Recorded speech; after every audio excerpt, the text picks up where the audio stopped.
Alors on vient d'avoir une magnifique démonstration de l'exaucement de Dieu aux prières, de la foi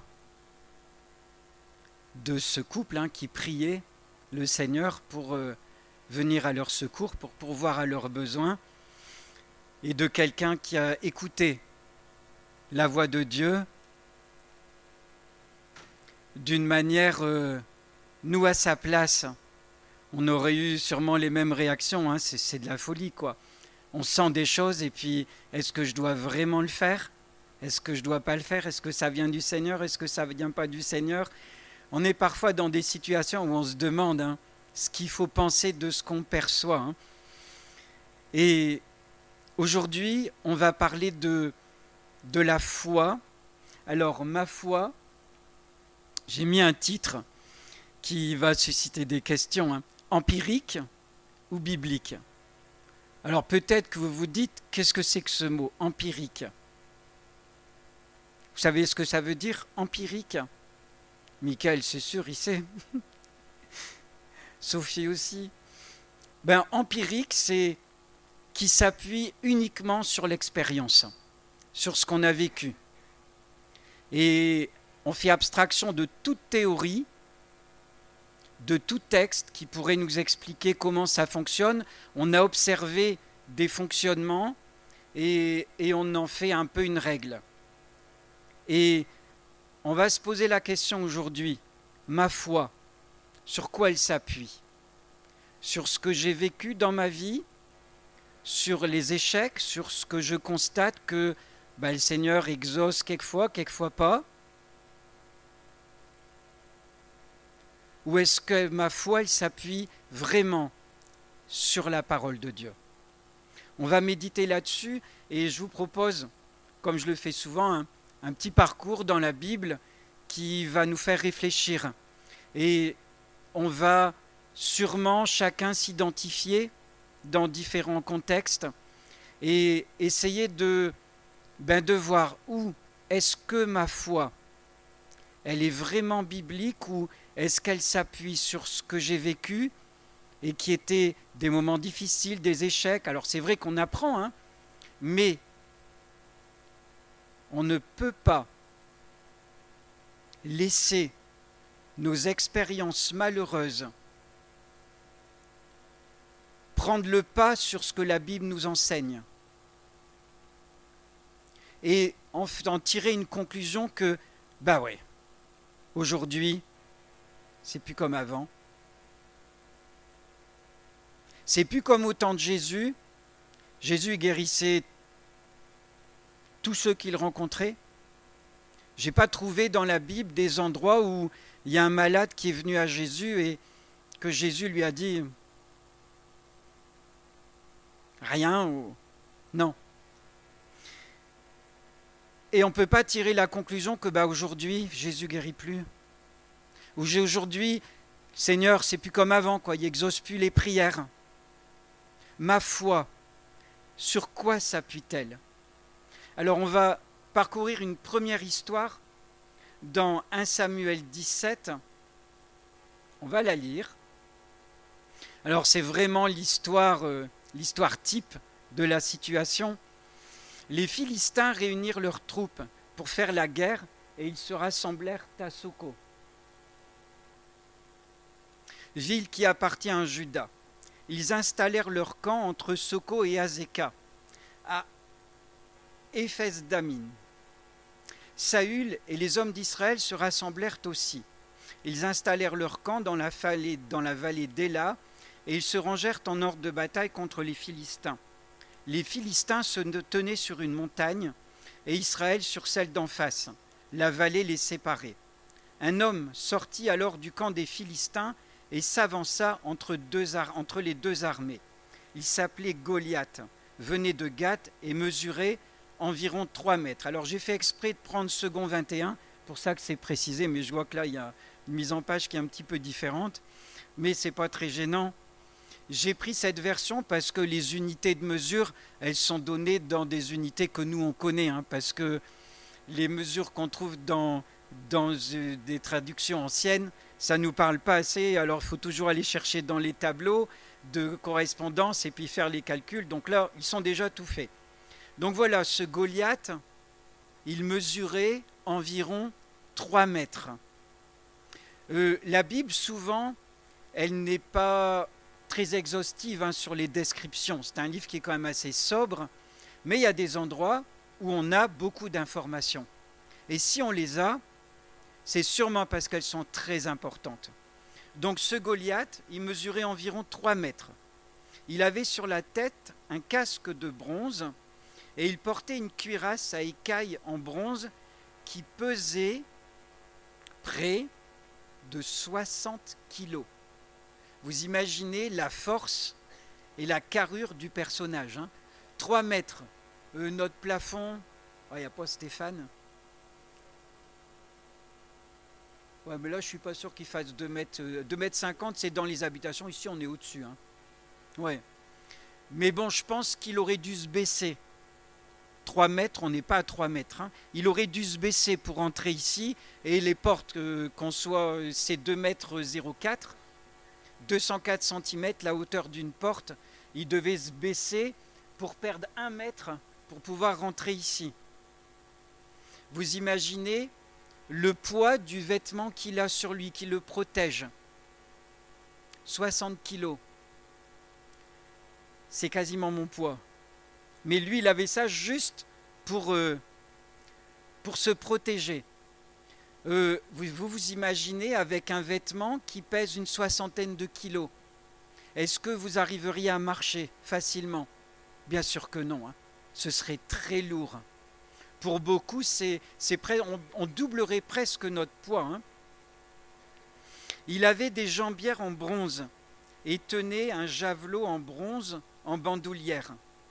Le poids de sa lance avait la grosseur d'un cylindre de métier à tisser et la lance en fer pesait 7 kilos. Vous imaginez lancer une lance de 7 kilos. Déjà, du lancer de poids d'1 kilo, c'est déjà pas mal. Lancer de poids de 5 kilos. Pouf. Mais là, lancer une lance de 7 kilos. Celui qui portait son bouclier marchait devant lui. Le Philistin s'arrêta et s'adressa aux troupes d'Israël rangées en ordre de bataille. Il leur cria : « Pourquoi sortez-vous pour vous ranger en ordre de bataille ?» Je ne prends pas son intonation parce que vraiment, il devait être très arrogant, très fier. Ne savez-vous, ne suis-je pas le Philistin? Et n'êtes-vous pas des esclaves de Saül? Choisissez un homme qui descende contre moi. S'il peut me battre et qu'il me tue, nous serons vos esclaves. Mais si je l'emporte sur lui et que je le tue, vous serez nos esclaves et vous nous servirez. Le Philistin dit encore : « Je jette aujourd'hui un défi à l'armée d'Israël. Donnez-moi un homme pour que nous nous battions ensemble. » En entendant ces paroles du Philistin, Saül et tout Israël furent effrayés et remplis de peur. Alors, on imagine la scène. C'est quand même quelque chose. Et ce Philistin, il a joué à ce jeu-là pendant 40 jours. Tous les jours, il faisait son speech de défiance. Sa voix devait résonner dans la vallée et les enfants d'Israël, ils tremblaient. Il jetait son défi et le peuple d'Israël, c'était le même peuple qui avait traversé, enfin c'était inscrit, c'était pas eux, la génération était morte, mais n'empêche qu'ils avaient vécu, ils avaient la mémoire, parce que c'était transmis de génération en génération, ils avaient vécu la sortie d'Égypte, tous les miracles qu'ils ont vécu avant la sortie d'Égypte, les 10 plaies, tout ça, toute cette histoire, ils l'avaient vécu. Ils avaient vécu la traversée de la mer Rouge. Ils avaient vu l'engloutissement de l'armée de Pharaon. toute cette histoire, elle était inscrite en eux, ils le savaient. C'est ce qui avait fondé un peu leur foi, hein. Et là, aujourd'hui, ils étaient en présence de quelqu'un qui les défiait, et ça faisait quand même un paquet de jours, un paquet de semaines. Et ils avaient certainement perdu l'espoir de réussir. Et quand Goliath arrivait, ils tremblaient tous.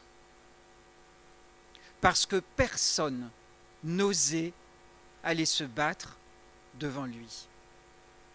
Où était leur foi? Est-ce qu'elle était encore fondée sur ce qui leur avait été enseigné par Moïse? Ou est-ce qu'elle s'était érodée à force de vivre l'échec devant Goliath? Vous voyez, ils avaient bâti une habitude d'échouer, de ne pas trouver de solution. Et ils étaient là, désemparés, effrayés, sans solution. Leur croyance au Dieu qu'ils servaient a été où? On se le demande. Hein. Et la situation, elle était très compliquée. Mais, on va lire la suite. Dans 2 Rois 6, David demanda aux hommes qui se trouvaient près de lui, « Que fera-t-on à ce Philistin, cet incirconcis, pour insulter l'armée du Dieu vivant ?» Le peuple répéta les mêmes choses en précisant « Voilà comment l'on agira pour celui qui le tuera. » Là, c'est ce David qui arrive, qui débarque au milieu de ce champ de bataille. Je n'ai pas pris tous les versets, hein, mais vous connaissez l'histoire. C'est son père qui l'envoie pour apporter un peu des victuailles à ses frères, pour prendre de leurs nouvelles. Et David s'intéresse à la situation. David, c'est un berger qui a de l'expérience, qui croit en Dieu, qui a vécu des choses avec Dieu et dont la foi ne s'est pas érodée. Et on l'entend dire, qu'est-ce qu'on va faire s'il y a quelqu'un qui bat ce Goliath? Et le frère de David, il l'entend. Il l'avait entendu parler à ses hommes au verset 28. Et il fut enflammé de colère contre lui. Il dit, « Pourquoi es-tu descendu ici? Et à qui as-tu laissé ton petit troupeau dans le désert? Je connais ton orgueil et la méchanceté de ton cœur.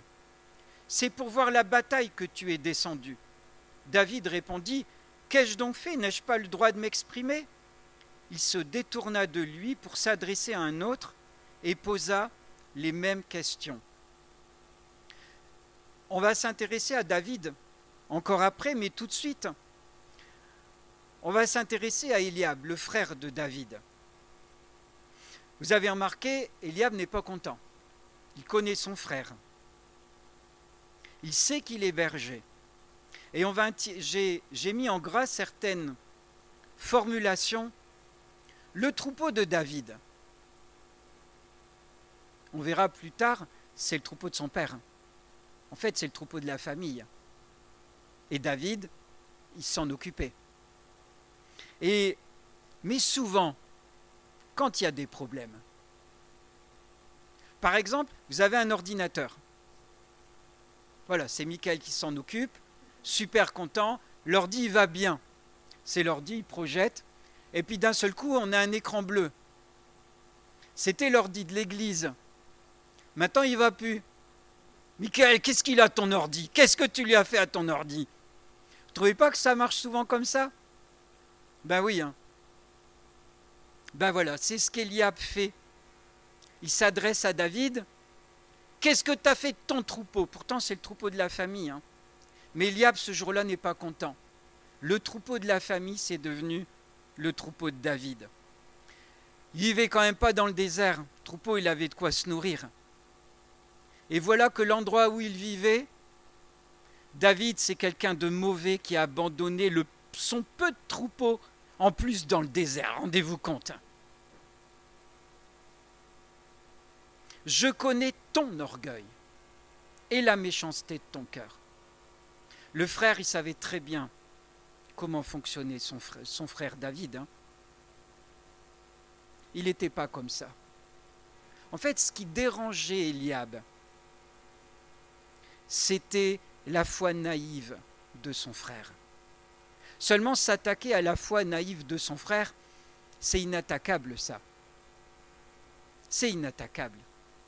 Alors le frère, il a préféré s'attaquer à d'autres choses, par d'autres moyens, même si ces moyens-là, ils étaient truffés de mensonges. Mais David dérangeait Eliab par sa foi. Alors, David, il continue. Et comme Eliab lui dresse des embûches, il s'en va s'adresser à d'autres. Et c'est la diapo suivante. Dans 1 Samuel 17, après avoir entendu les paroles prononcées par David, on les répéta à Saül qui le fit venir. David dit à Saül que personne ne se décourage à cause de Philistins. Moi, ton serviteur, j'irai me battre contre lui. Saül dit à David, tu ne peux pas aller te battre contre ce Philistin, tu n'es qu'un enfant. Alors que lui, il est un homme de guerre depuis sa jeunesse. David dit à Saül, ton serviteur gardait le brebis de son père. Quand un lion ou un ours venait pour en enlever une du troupeau, je courais après lui, je le frappais et j'arrachais la brebis de sa gueule.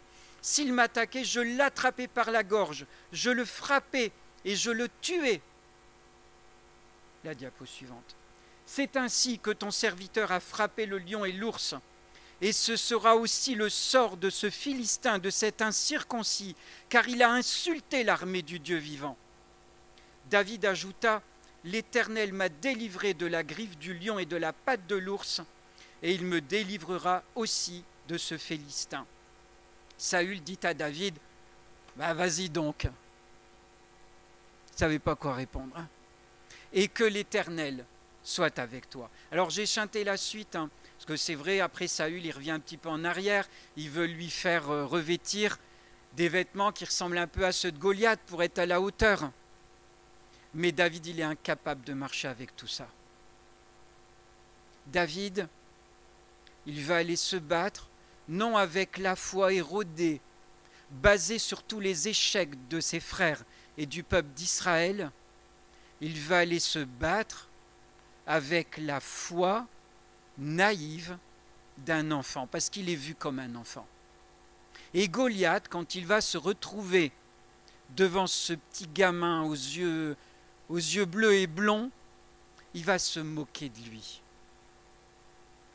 Il va se moquer de lui. Il va le défier. Il va avoir une arrogance énorme.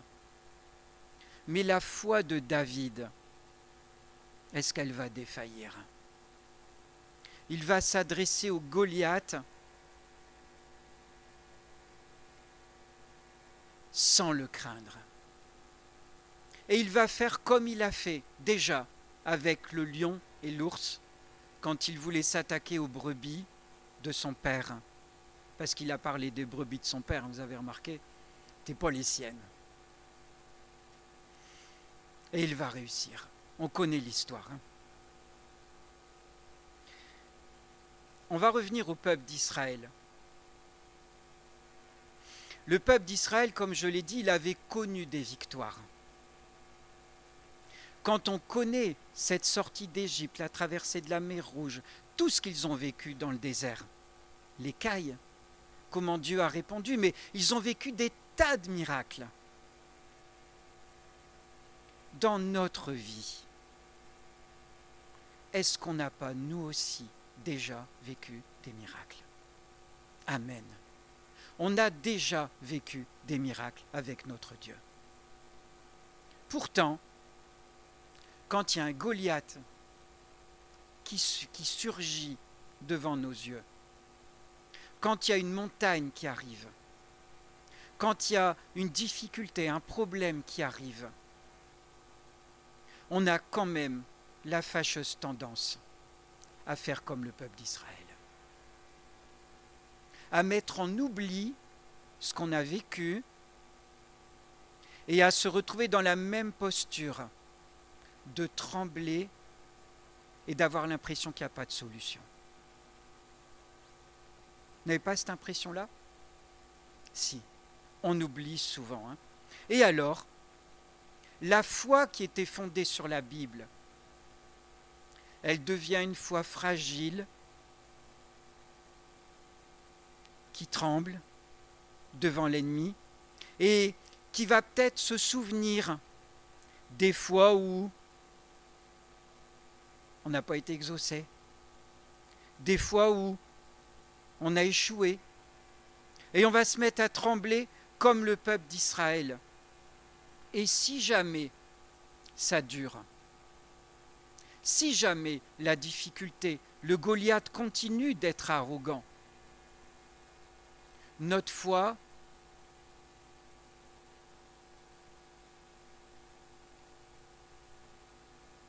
et de jour en jour, on tremble plus et on a tendance à oublier la grandeur de notre Dieu. Et on finit par conclure, bon, on va vivre avec la montagne. Vous savez, le peuple d'Israël, ça faisait 40 jours qu'ils étaient face à ça. Et ils devaient se dire, il faudra bien qu'on le supporte, ce Goliath. Tant qu'il n'y a personne qui vient le vaincre, et notre Dieu, on ne sait pas où il est. Le peuple d'Israël, quand il était au pied du mont Sinaï, qu'est-ce qu'il a fait? C'était aussi 40 jours. Ils avaient la foi en Dieu et tout la traversée, c'était merveilleux, Dieu avait pourvu dans le désert. Et puis, au bout de 40 jours, c'est symbolique, c'est le désert, l'épreuve.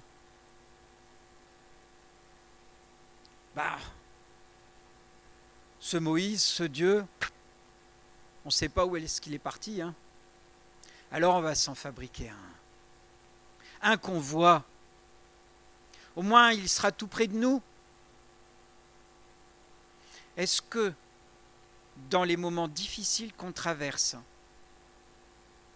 est-ce qu'on n'a pas tendance à laisser notre foi s'éroder et à s'appuyer sur le début de l'épreuve? Seigneur ne nous a pas délivrés tout de suite. Ça dure, il ne nous a toujours pas délivrés. Ça continue de durer, il ne nous a toujours pas exaucés. On arrive à la conclusion que c'est tout, le Seigneur, il ne nous exauce pas. Et on arrête. Et on vit avec. Et notre foi, elle devient appuyée sur l'expérience. C'est une foi empirique. Elle est assez éloignée de la foi qui est décrite dans la Bible. On y viendra tout à l'heure. Mais David, lui, il croyait en son Dieu d'une manière certaine. Il croyait que son Dieu allait le délivrer. Il croyait en la fidélité de son Dieu, même devant Goliath. Il voyait la délivrance de Dieu. Il la voyait dans son cœur, même s'il ne la voyait pas encore de ses yeux. Il voyait donc la délivrance invisible au temps présent. Il croyait qu'elle allait arriver, cette délivrance. Il croyait en son Dieu de tout son cœur. Ça m'a amené à considérer un autre endroit dans la Bible, dans 2 Rois 6, 15. Un autre moment où c'était Élisée qui était entouré, et son serviteur, qui était entouré de l'armée syrienne parce que le roi de Syrie voulait enlever Élisée. Parce que Élisée, il était au courant de tous ses plans contre Israël, et Élisée les révélait au roi d'Israël. Donc c'était un homme qui dérangeait. Alors voilà, le roi de Syrie avait envoyé. Et au petit matin, le serviteur de l'homme de Dieu se leva de bon matin et sortit, et voici une troupe entourait la ville avec des chevaux et des chars. Et le serviteur dit à l'homme de Dieu, « Ah, mon Seigneur, comment ferons-nous » Et Élisée répondit, « Ne crains point. » Et ça a été cité tout à l'heure. Car ceux qui sont avec nous sont en plus grand nombre que ceux qui sont avec eux ou contre nous. Et Élisée pria et dit, « Éternel, ouvre ses yeux, ouvre les yeux de mon serviteur pour qu'il voie. » Et l'Éternel ouvrit les yeux du serviteur qui vit la montagne pleine de chevaux et de chars de feu autour d'Élisée. C'est merveilleux. Hein? Élisée, lui, il voyait cette armée de feu envoyée par Dieu autour de lui. L'armée matérielle syrienne qui était là ne l'effrayait pas. Le serviteur, lui, ne voyait que ce qui était visible aux yeux humains. Il avait besoin de voir l'invisible. David voyait l'invisible. Le serviteur d'Élisée ne voyait pas l'invisible. Il s'appuyait sur ce qu'il voyait, et ce qu'il voyait lui donnait toutes les raisons du monde de trembler. Comme le peuple d'Israël devant Goliath, il tremblait. Il ne voyait pas la victoire parce qu'il n'y croyait pas.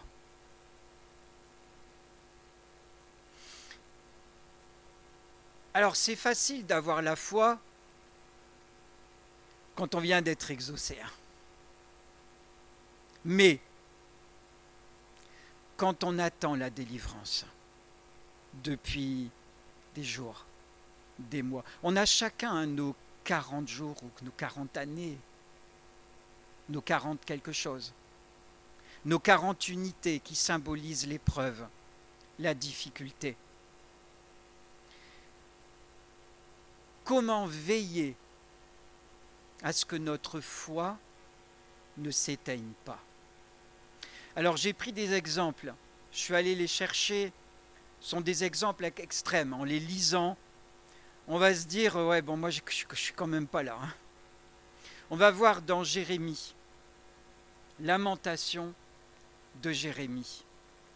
C'est un livre, pas pour rien, qui s'appelle Les Lamentations de Jérémie.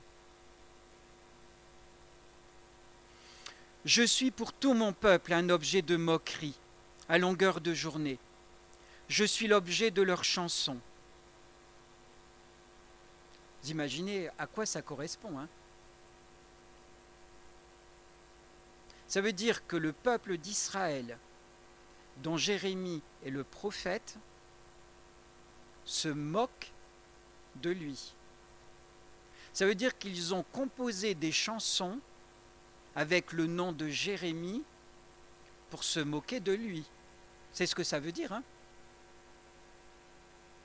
Aujourd'hui, on appellerait ça du harcèlement.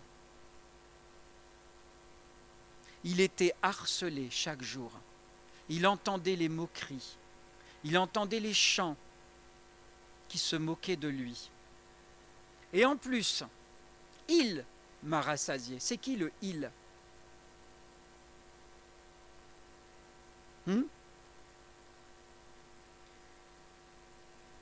Le peuple? Il m'a rassasié d'herbes amères. Il m'a enivré d'absinthe. Il a cassé mes dents avec des cailloux.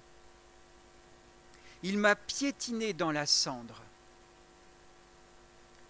Tu m'as enlevé la paix. C'est qui le tu? Il s'adresse à Dieu. Tu m'as enlevé la paix. J'ai oublié ce qu'est le bonheur. Tellement son épreuve dure. Alors j'ai dit, je n'ai plus d'avenir, je n'ai plus d'espérance en l'Éternel. Et Jérémie continue en priant, hein, souviens-toi de ma détresse et de ma misère, de l'absinthe et du poison. Moi je m'en souviens bien et je sombre. Et écoutons la suite. Voici, je veux méditer pour garder espoir.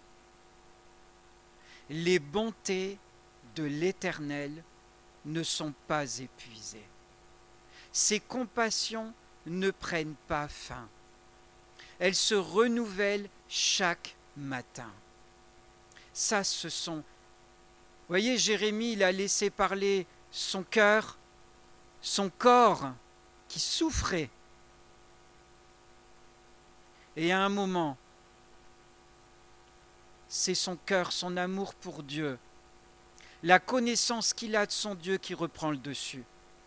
Les bontés de l'Éternel ne sont pas épuisées, ses compassions ne prennent pas fin, elles se renouvellent chaque matin. Que ta fidélité est grande, je le déclare, l'Éternel est mon bien, c'est pourquoi je veux m'attendre à lui.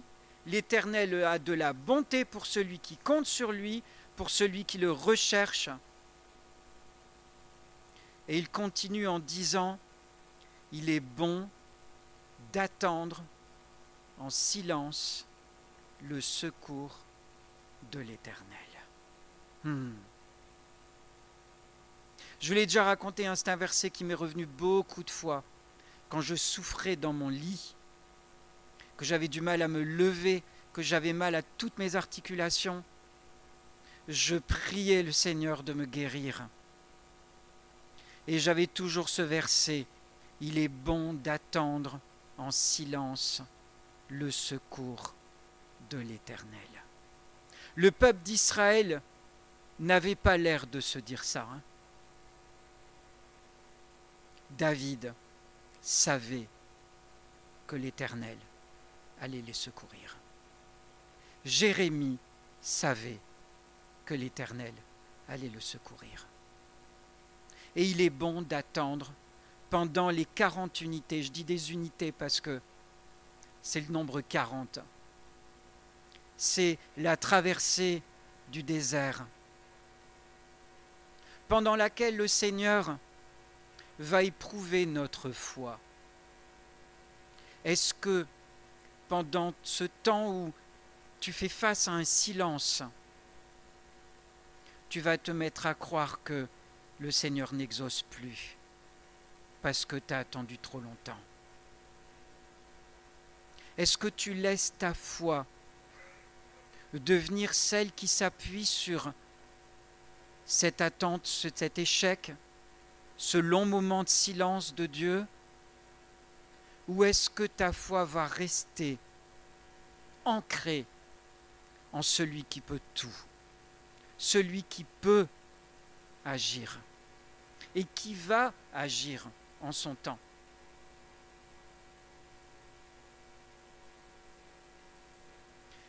Jérémie repassait dans son cœur les grandeurs de son Dieu. Non, les bontés de l'Éternel ne sont pas épuisées, elles se renouvellent chaque matin. C'est une attitude qui est pour nous un exemple. Repasser dans notre cœur, nous dire les bontés de l'Éternel ne sont pas épuisées. Il y a une autre façon qui ressemble un peu. Dans Josué 4, 5, lorsque toute la nation eut achevé de passer le Jourdain, l'Éternel dit à Josué, « Prenez 12 hommes parmi le peuple, un homme de chaque tribu. Donnez-leur cet ordre. Enlevez d'ici, du milieu du Jourdain, de la place où les sacrificateurs se sont arrêtés de pied ferme, 12 pierres que vous emporterez avec vous et que vous déposerez dans le lieu où vous passerez cette nuit. Josué appela les 12 hommes qu'il choisit parmi les enfants d'Israël, un homme de chaque tribu. Il leur dit, passez devant l'arche de l'Éternel, votre Dieu, au milieu du Jourdain, et que chacun de vous charge une pierre sur son épaule, selon le nombre des tribus des enfants d'Israël, afin que cela soit un signe au milieu de vous. Lorsque vos enfants demanderont un jour, que signifient pour vous ces pierres? Vous leur direz, les eaux du Jourdain ont été coupées devant l'arche de l'alliance de l'Éternel lorsqu'elle passa le Jourdain. Les eaux du Jourdain ont été coupées et ces pierres seront à tout jamais un souvenir pour les enfants d'Israël. Le souvenir, les monuments. Est-ce qu'on met des monuments dans nos vies, des grands moments où il s'est passé des choses capitales qui ont changé le cours de notre vie? Parce que vous savez, on est fait de telle manière que souvent, quand ça va plus, on a tout oublié. Vous trouvez pas? Quand c'est noir devant, on se retourne. Avant, c'était la lumière et c'est devenu tout noir. Parce qu'on a oublié. On a quand même une fâcheuse tendance à oublier tout ce que le Seigneur a fait dans notre vie. Quand on traverse des moments durs, on oublie trop vite. Le peuple d'Israël, Dieu le sait, et c'est pour ça que le peuple d'Israël a reçu pour ordre, et ce n'est pas le seul endroit, j'ai pris qu'un seul exemple, mais si vous cherchez dans l'Ancien Testament, il y en a plusieurs, où Dieu a ordonné de dresser des monuments pour pouvoir le raconter aux générations futures. Raconte à tes enfants ce que tu as vécu avec le Seigneur. Les papis, les mamies, racontez à vos enfants et à vos petits-enfants ce que Dieu a fait dans votre vie. Parce que ce sont des traces du passé qui sont capitales, qui sont importantes. Et nous-mêmes, nous devons nous en souvenir. Alors il y en a qui écrivent. Ma petite femme, je sais, elle a l'habitude d'écrire et c'est super. Gravons dans nos roches ce que le Seigneur a fait dans nos vies pour nous en souvenir. Parce que quand les temps difficiles viennent, on a trop tendance à l'oublier. Alors il faut le faire. Il faut le graver. Parce que c'est important. C'est vraiment important. Il faut bâtir des monuments dans nos vies. Et quelquefois, le Seigneur, on a l'impression qu'il tarde à nous exaucer. On va aller lire dans Luc 22, 31, la diapo suivante. Le Seigneur dit, c'est donc Jésus qui parle à Simon-Pierre. Simon, Simon, Satan vous a réclamé pour vous cribler comme le froment. Mais j'ai prié pour toi afin que ta foi ne défaille point.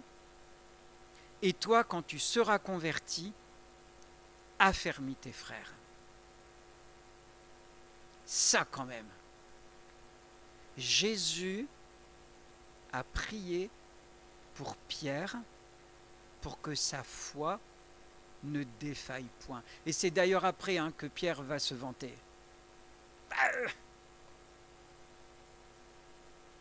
Je suis prêt à mourir. Ouais. On connaît l'histoire. On rigole, mais on n'est pas mieux. On n'est pas mieux.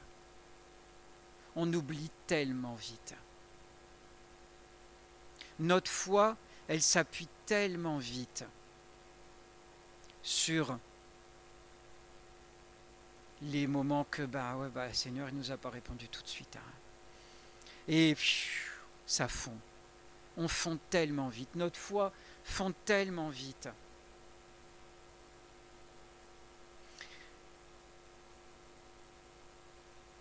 Alors, Alors Jésus, il a dit à Pierre qu'il a prié pour lui, pour que sa foi ne défaille point, parce que Jésus, il est bien conscient que notre foi, elle est fragile. Et dans la prière sacerdotale, tout à l'heure Alain l'a cité, cette prière, dans ce chapitre de la prière sacerdotale, tu peux passer à la diapo suivante, dans Jean 16, « Jusqu'à présent, vous n'avez rien demandé en mon nom. Demandez et vous recevrez afin que votre joie soit parfaite. Je vous ai dit ces choses en parabole. L'heure vient où je ne vous parlerai plus en parabole, mais où je vous parlerai ouvertement du Père. En ce jour, vous demanderez en mon nom, et j'ai déjà prêché là-dessus, c'est marrant d'ailleurs, la tournure, et je ne vous dis pas que je prierai le Père pour vous. C'est marrant, il ne vous dit pas et en fait il nous le dit. Et je ne vous dis pas que je prierai le Père pour vous, car le Père lui-même vous aime parce que vous m'avez aimé et que vous avez cru que je suis sorti de Dieu. J'ai pris ce verset parce que Jésus a dit à Pierre, « J'ai prié pour que ta foi ne défaille point. » Et là, Jésus dit à ses disciples, et il nous le dit à nous aussi, « Je prierai le Père pour vous. » Vous vous rendez compte? Jésus, notre avocat auprès du Père, il est en train de prier pour nous. Et je suis persuadé que comme il a prié pour que la foi de Pierre ne défaille pas, il prie aussi pour nous, pour que notre foi ne défaille pas. Et ça se trouve dans l'invisible.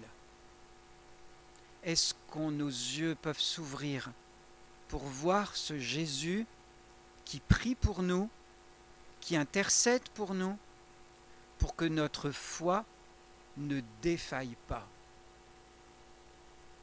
Est-ce qu'on est prêt à laisser le Seigneur ouvrir nos yeux pour voir l'invisible?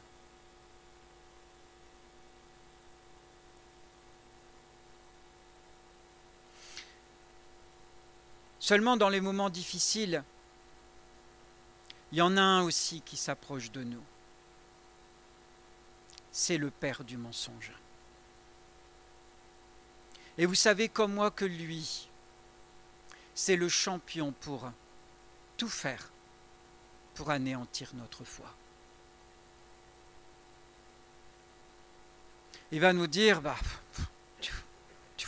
tu vois, ça ne sert à rien de prier. Tu vois bien, ça fait combien de jours que tu attends? Et il ne s'est toujours rien passé. Le Seigneur n'exauce plus. C'était bon avant, c'est tout, maintenant c'est terminé tout ça. C'était du temps de Jésus. Il va nous murmurer ça à l'oreille.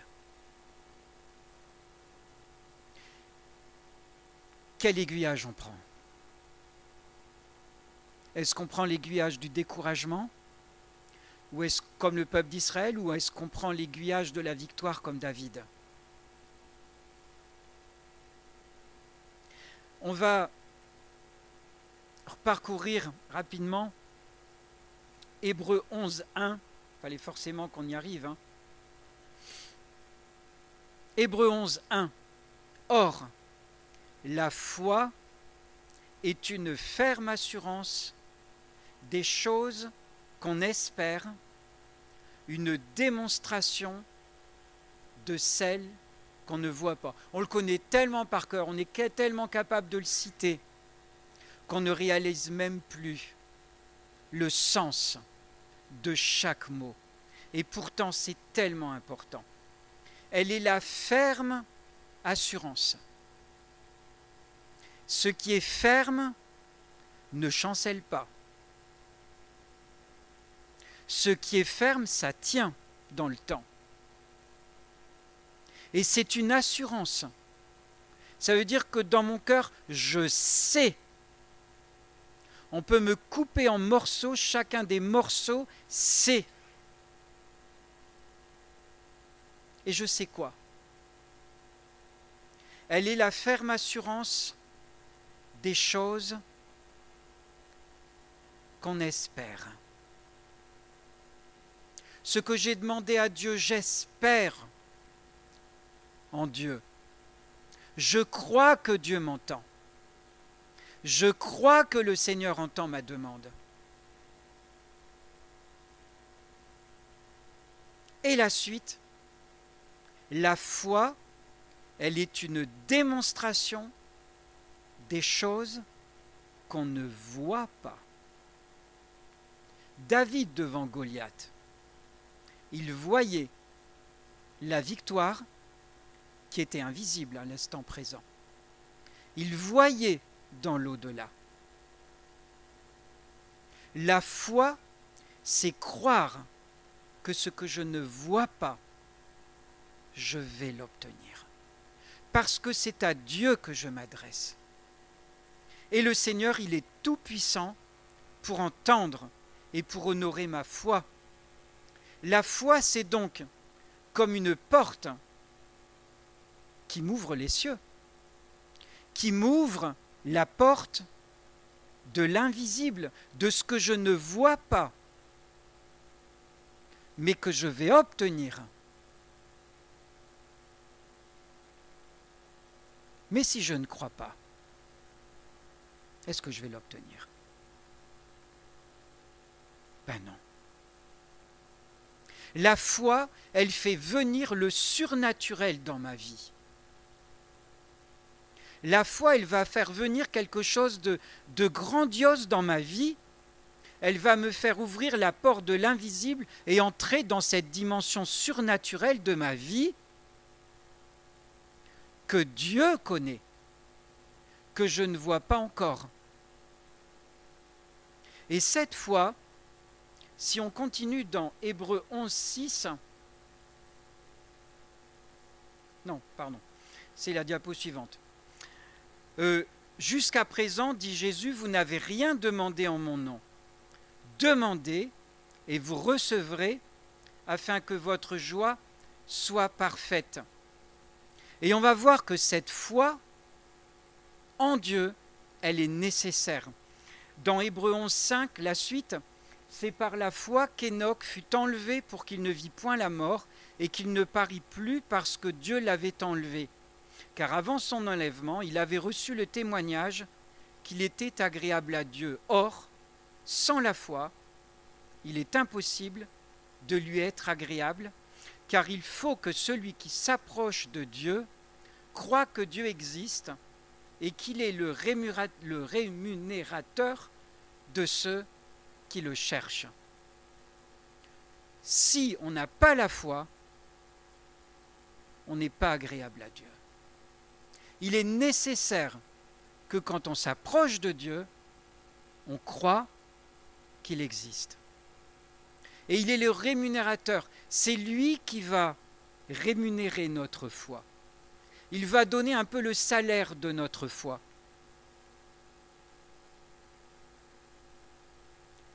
Et on va grandir dans sa présence.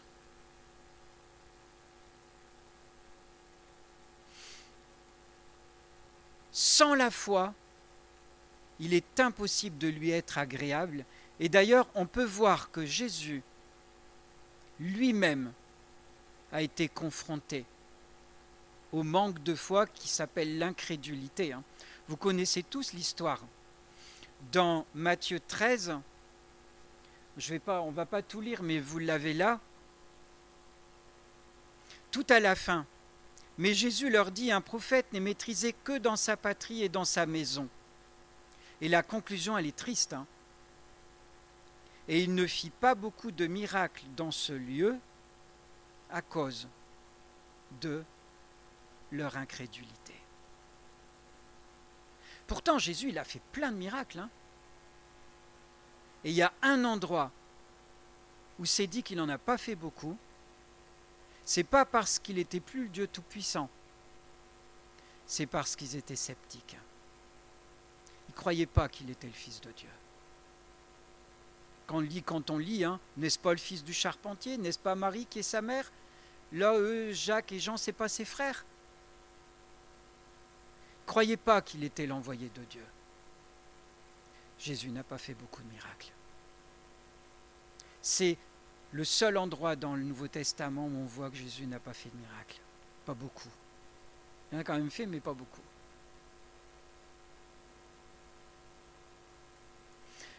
Notre foi, elle doit rester ancrée en Dieu, en ce Dieu tout-puissant. On ne peut pas, on ne doit pas la laisser s'éroder à cause de l'attente.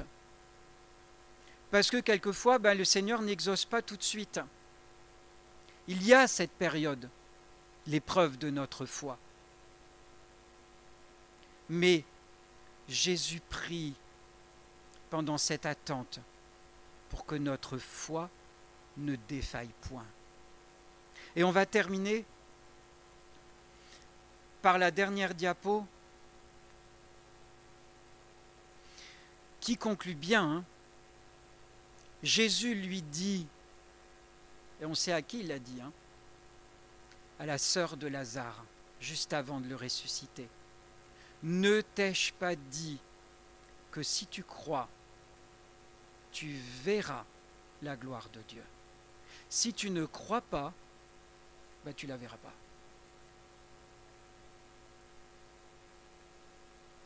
Ma foi, elle doit s'appuyer sur la parole de Dieu. Elle ne doit pas s'infléchir quoi qu'il arrive. Notre foi doit rester intacte. Si on veut voir la gloire de Dieu, on doit croire. Et c'est Jésus qui l'a dit, ne t'ai-je pas dit que si tu crois, tu verras la gloire de Dieu. Et Jésus nous le dit ce matin. Si tu crois, tu verras la gloire de Dieu. C'est pas moi, ce ne sont pas mes paroles, sont celles de notre Dieu, au travers de Jésus-Christ. Alors si on veut voir la gloire de Dieu agir dans notre vie, si on veut vivre des choses surnaturelles dans notre vie personnelle et dans notre Église, il faut qu'on croie. Il faut qu'on croie. Et il y en a un qui a dit « Viens au secours de mon incrédulité ». Et si on voit qu'on ne croit pas assez, il n'y a pas de complexe. On s'humilie devant Dieu. Seigneur, s'il te plaît, pardonne-moi de ne pas croire assez en toi. De ne pas croire que tu es ce grand Dieu. Parce que notre Dieu est un grand Dieu.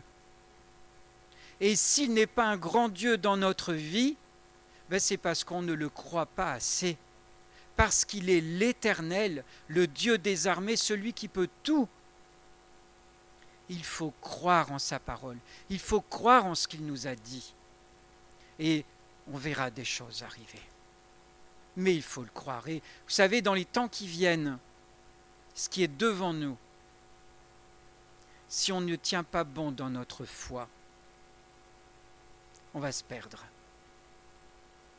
Alors, accrochons notre foi à notre Seigneur de tout notre cœur et croyons en lui. Il est le même hier, aujourd'hui et éternellement. Sa parole, elle s'accomplit d'une manière sûre et certaine.